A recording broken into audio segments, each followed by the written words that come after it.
guys, welcome to Lucas Street Cottage. Today we have to finish planting those potatoes. Let's go! If you recall yesterday, I talked to you about planting potatoes in rabbit manure, and it just so happened I was cleaning out the rabbit hutches yesterday and the bunnies had a yard day. Everybody's having a yard day again. Mr. Quinn, you found a shady spot. Yeah, there's not much shade in this yard. I did make this shady thing a couple of months ago, but I can't get into the yard right now because it's plugged in. It's not casting much shade. Flower's not feeling it today. Too hot today. Even the girlies are feeling it. So it's 75 degrees with a slight breeze, and they're just not feeling nice. Rabbits definitely prefer the cold to the hot. Now let's get to those potatoes. Here are my potatoes in my new potato bed. All the way down there.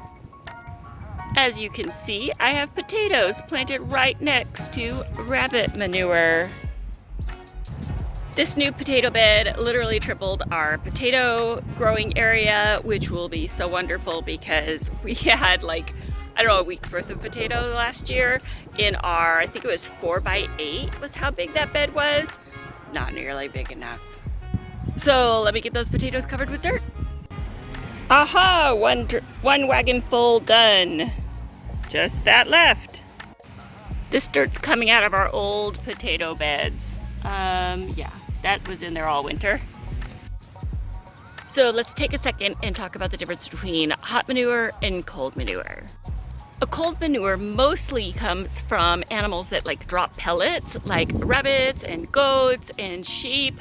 And one of the reasons it's considered a cold manure is because it's lower in nitrogen. Oh, hi, Bunny. A good rule of thumb to determine whether or not you're dealing with a cold manure or a hot manure is whether it is dry or wet.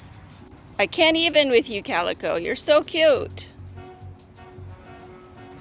These dinosaurs, for instance, make a wet, hot manure. They make a lot of it, and they get it all over. Oh, there's an egg. Let me grab that egg. But if you put these ladies' manure straight on your garden, it's too much nitrogen, and it will burn the roots, which would cause yellowing of the leaves. So you have to compost it with some other form of carbon. That's why we did this deep bedding here in this chicken run, similar to Justin Rhodes' system, Joel Salatin. It's deep bedding. They use it all winter. Eventually I'll take this top part, this whole big section comes off, and I can dig all of that out of there. I can either compost it elsewhere and let it sit and then use it on my garden, or if I mix it in really well with some other dirt, it would probably be okay. So I'm feeling pretty comfortable with this method. I feel like it's kind of like a Charles Dowding / Ruth Stout method. Plus I'm making use of this rabbit manure and rabbit bedding that I have plenty of. And there's the stuff from our old potato bed.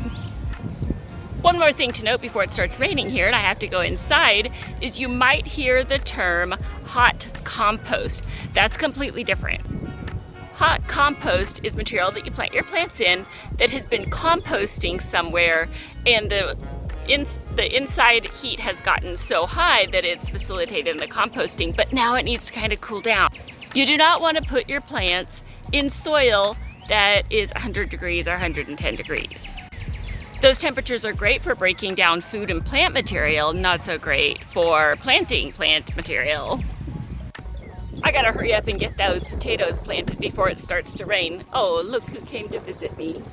Hello, kitty. They showed up too. I'm so glad you could join us today. If you like what you saw, you can subscribe right there. Watch more gardening videos right there. We'll see you next time.